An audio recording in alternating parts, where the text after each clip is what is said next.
कांग्रेस से महागठबंधन प्रत्याशी अनुपमा सिंह गुरुवार को धनबाद बार एसोसिएशन पहुंची, जहां बार के पदाधिकारियों एवं वहां के अधिवक्ताओं से उन्होंने कांग्रेस को वोट करने की अपील की। वहां मौजूद अधिवक्ताओं ने अनुपमा सिंह से जीतने के बाद एडवोकेट प्रोटेक्शन एक्ट लागू करवाने एवं प्रैक्टिस करने वाले सभी अधिवक्ताओं के लिए बैठने की समुचित व्यवस्था करवाने की मांग की है। वहीं मीडिया से बात करते हुए अनुपमा सिंह ने बताया कि यहां लगभग 5000 अधिवक्ताओं का आश्वासन उन्हें मिला है। उनके आशीर्वाद से वह अगर धनबाद की सांसद बनती हैं तो यहाँ के अधिवक्ताओं के सभी समस्याओं का निराकरण करवाएंगी एवं केंद्र सरकार के केंद्रीय योजनाओं को बेहतर तरीके से धनबाद में लागू हो, इसकी वह व्यवस्था करेंगी।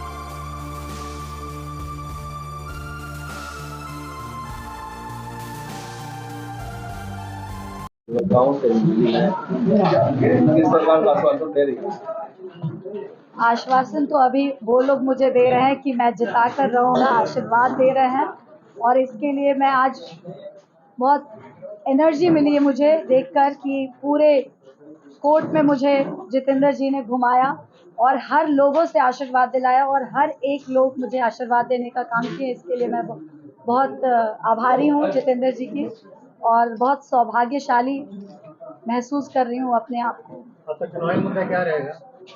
चुनावी मुद्दा तो बहुत सारे हैं। अभी मैं क्योंकि कोर्ट में बैठी हूँ तो मुझे कुछ डॉक्टर्स ने भी ये शिकायत की, तो मैंने बोला कि उनके मेडिकल प्रोटेक्शन एक्ट के तहत मैं कोशिश करूँगी कि उनको लागू कराऊँ।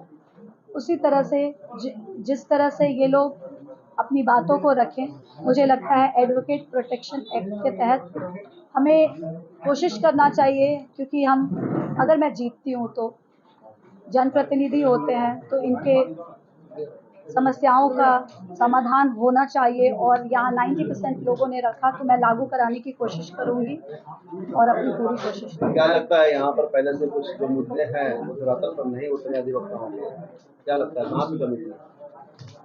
अब कभी तो बाद में पता चलेगा, मैं तो अपने बारे में बात करूंगी कि मैं क्या करूंगी। झारखंड में आपकी सरकार है, विपक्ष में जो खड़ा है नेता, उन्होंने बाहरी बिक्री का कुछ ऐसा बात बोला था, आप सुनी होगी, क्या कहेंगे उस बारे में? आप क्या कह सकते हैं, आप बताइए। बाहरी भीतरी मैंने पहले भी बोला कि मेरे महागठबंधन के साथियों ने जो तय किया है लोकल्स के लिए उसका मैं साथ दूंगी, लेकिन हाँ बाहरी भी जो यहाँ पे हैं वो बचपन से यहाँ रह रहे हैं, बाहर जाते हैं तो धनबाद के लोग कहलाते हैं, बोकारो के लोग कहलाते हैं, तो वो बाहरी उनको आप कैसे कर सकते हैं? वो तो यहीं के हुए ना, वो भी यहीं के हुए। जीतने के बाद आपकी पहली प्राथमिकता क्या रहेगी अधिवक्ताओं के लिए? एडवोकेट प्रोटेक्शन छोड़ दें। देखिए, इनकी छोटी बड़ी बहुत सारी समस्याएं हैं। पहले तो पूरे धनबाद लोकसभा की मेरी विजन है, पूरे धनबाद लोकसभा का, तो मैं उसको पहले रखूंगी। मैं घुसते ही मुझे 2-3 एडवोकेट ने ये भी बोला कि मैडम पहले एयरपोर्ट भी बहन है, एयरपोर्ट हाँ लगे हुए हैं, उसके लिए हो गया। नहीं कर पाए।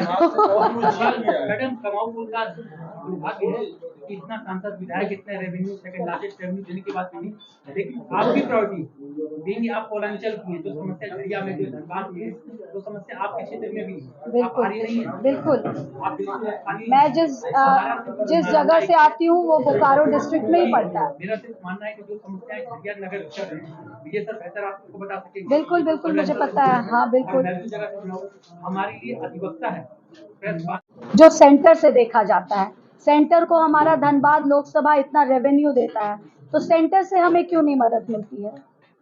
मैम 15वें वित्त आयोग क्यों नहीं मिलती है, पहले आप बताइए क्यों नहीं मिलती है? मैम 15वें वित्त आयोग में केंद्र सरकार के द्वारा 2500 करोड़ से ज्यादा रुपया दी जाती है झारखंड सरकार को स्वास्थ्य व्यवस्था को सुधारने के लिए, तो इस तरफ वो पैसा क्या हुआ मैम?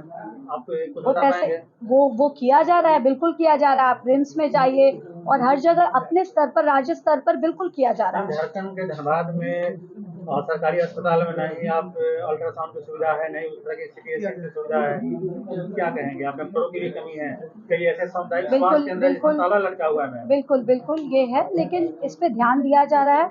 हमने राज्य सरकार पे को ये बात बोली भी है और वो उसका कर रहे हैं, बिल्कुल कर रहे हैं। आपने देखा कि किस तरह से बीजेपी हमारे जो सरकार में काम हो रही थी उनको उन पे बाधा बनने की कोशिश कर रही थी, आपने देखा, ये किसी से छुपा नहीं है। आज हमारे मुख्यमंत्री जो काम कर रहे थे उनको जेल में डालने का काम किया, क्योंकि क्योंकि बीजेपी चाहती ही नहीं है कि झारखंड आगे बढ़े। मैम, मंत्री आलमगीर आलम के यहाँ से पैसे बरामद हो रहे हैं, उनके पीएस के यहाँ से पैसे बरामद हो रहे हैं, उनके नौकर के यहाँ से पैसे बरामद हो रहे हैं, तो ऐसे में भ्रष्टाचार का एक बड़ा आरोप कांग्रेस पर लगने तो लगा ये है। प्रूफ हो गया है, क्योंकि मैं न्यूज नहीं देख रही हूँ, तो ये प्रूफ हो गया कि उनके ही वो थे। उनके पीएस हैं नहीं, उनके जिसके और यहाँ से झारखंड निकला मंत्रालय है। में कल नहीं, छापेमारी क्योंकि 2 आप, लाख रुपए कैश मैंने बरामद आपको बताया ना, मैं सुबह से रात तक मैं दौरे पे ही रहती हूँ और मेरे लिए अभी प्रायोरिटी ये है, तो मैं इसको देख रही हूँ। तो मैं जानना चाहती हूँ क्या ये प्रूफ हो गया है? मैं जानती नहीं, मैं आपके माध्यम से पूछ रही हूँ। ये ग्रुप है उनके पीएस का, आप उनके पीएस के घर पे हुआ है, पीएस के घर पीएस के घर से निकला है। पहले किसी ने कहा कि आप मत बोलिए ना भैया, इनसे पूछने दीजिए ना। नहीं, हाँ मैं ही बता रही हूँ, कोई बात नहीं, लोग अधिवक्ता है, इन लोग को आदत है ना बोलने का, तो बोलेंगे। नहीं, तो वही मैं जानना चाहती हूँ कि कुछ पता चला, क्लियर हो गया। मैम, टारगेट ओरिएंटेड क्वेश्चन मत पूछिए, आपको यदि पूछना चाहिए तो आप